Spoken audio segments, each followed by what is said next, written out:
Hi everyone, Leanne here from Jaded Blossom, and it is time for the Wheelbarrow Easter add-ons assembly video. Hey, so I'm using the Wheelbarrow dies Easter add-ons along with our Wheelbarrow die, and I put together this little wheelbarrow ahead of time, and I'm using the polka dot plaid, the candy stripe and sprinkles, and the My Happy Place from Doodlebug to assemble all of these things. I'm also using some solids from Doodlebug. So this solid here is sea glass. And then I'm using, what I did was I cut out the egg in a solid pattern, and then I cut out some patterns, and I'm going to alternate using the stripes, the dots, the waves, all the different, patterns on the egg.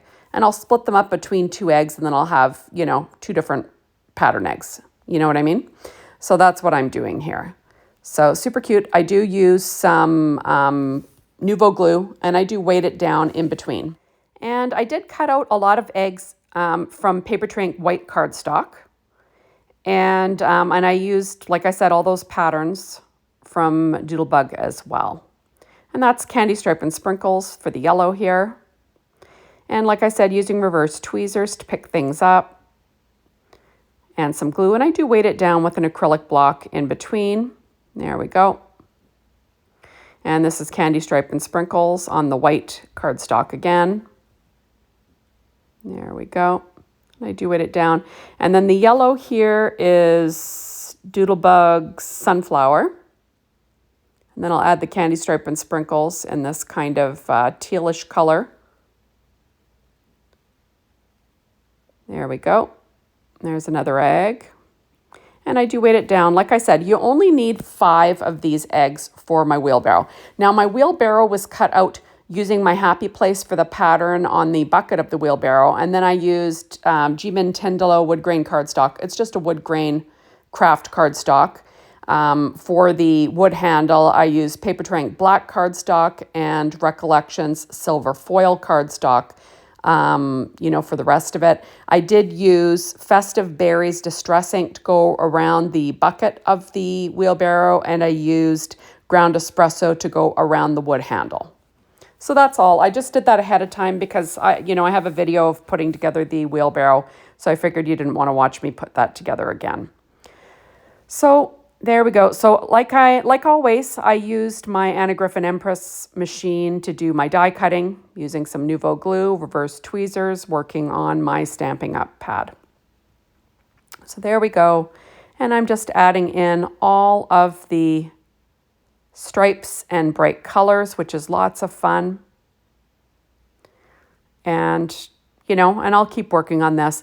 Now, obviously, I didn't have to do as many as this. I only needed 5. You could also cut each pattern out twice and use a base egg and fill in both so you have like stitching on everything. You could do that as well. But I chose to use a solid behind it just to save myself some time. Now that's raspberry cardstock from Doodlebug, and then the candy stripe and sprinkles again. And then I'm going to do the same thing, putting this together. Now I'm loving Jaded Blossom's new release. I love these wheelbarrow add-ons. I think they're so cute. They are great because you can decorate them for the seasons.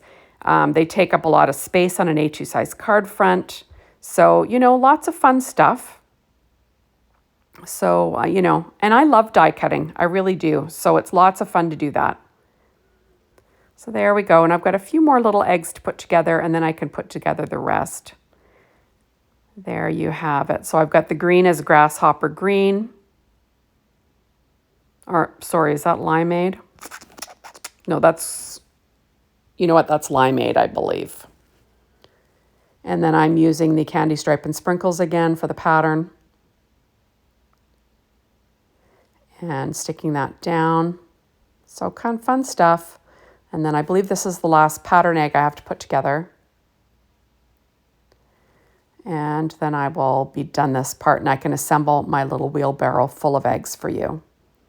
So like I said, totally love my wheelbarrow dies. I think they're so fun. And you can fill them up with whatever the heck you want, right?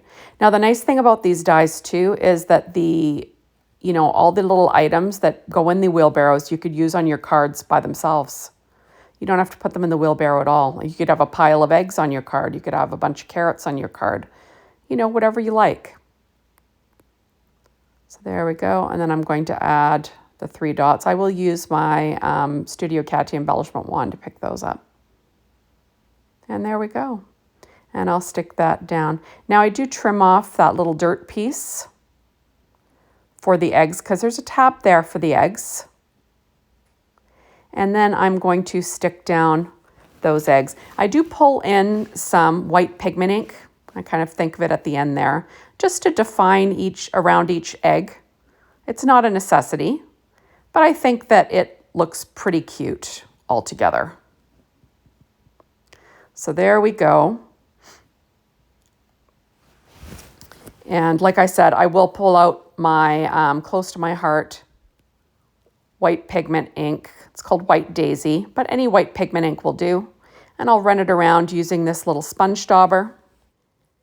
And, you know, like I said before, you don't have to do this. I just find that sometimes a little bit of a highlight around your images can really make a difference. So that's why I'm inking around the edges, but not a necessity, right? And there you have it. So just a quick inking, and then I will get to building my little wheelbarrow full of eggs in just a couple of seconds. You don't have to ink all the way around the, the white eggs so much, just around where the color touches the white eggs, correct? So, to give it a little bit of, a white highlight around the edge. There we go. And we'll get all that done. I loved using the polka dot plaid from Doodlebug for these plaid eggs. I just think it looks so pretty. A little, a whole wheelbarrow full of those would have looked great too. And there we go. So now I'm going to put them together. I do start with the top egg here, and I'm going to add my little purple plaid from polka dot plaid from Doodlebug. And then I'll add this one with paper tray ink and candy stripe and sprinkles in the teal. And then I'll add this yellow plaid from the polka dot plaid from Doodlebug. I really like to use reverse tweezers to get my fingers out of the way. I find that I have the hardest time grabbing things with my fingers, especially when I'm gluing. This one is sea glass from Doodlebug with the candy stripe and sprinkles. And then this one is raspberry with the candy stripe and sprinkles from Doodlebug. And then all you do is you add it to your wheelbarrow. So fun and games, lots of other eggs that you could use on cards. Next, we'll put together this little group of carrots. I first cut it out of pumpkin cardstock from Doodlebug. And then I cut some of the carrots out of mandarin. It's a little bit lighter. And then I'm just going to add those on top. So sort of like the carrots that are behind are darker and the ones in the front are lighter. So I'm just going to line those all up with my reverse tweezers. I did cut out the stems from paper tray ink, new leaf cardstock, and grasshopper cardstock from Doodlebug. Now this is paper tray ink dark chocolate for the dirt. So I'm just going to run that along where the carrots are. You can use the dirt that goes in the actual wheelbarrow to go in the background of these carrots, which I do for the pictures, so check that out. I used American Crafts brown cardstock, a light brown, to go behind them. So now I'm just going to, alternate the Doodlebug cardstock and the paper tray ink because it is textures versus smooth. You don't have to do that. It doesn't really matter, but I thought, why not, right? So I'm just going to add in my little stems, and then you've got a great bunch of carrots, or you could build the carrots just alone that you could use on your card. And there they are in this wheelbarrow without the dirt behind them, right? Remember, the pictures will have the dirt behind them. Now these are my little carrots. I cut these out of new leaf cardstock from paper tray ink and the pumpkin cardstock from Doodlebug. And that's all. I didn't cut the tops at all because the tops are already attached to the whole piece. So I didn't bother cutting them again. And there we go. And so you'll have 3 quick carrots in no time. And you could use those on your cards too. There we go. So, and then you can see the lighter brown behind the carrots in this picture. So thank you so much for stopping by. Be sure to hop on over to the Jaded Blossom blog, Be Inspired by the Team, the Jaded Blossom store to get your hands on these products. And thank you as always for watching my videos. I really appreciate it. Come back tomorrow. Bye, everybody.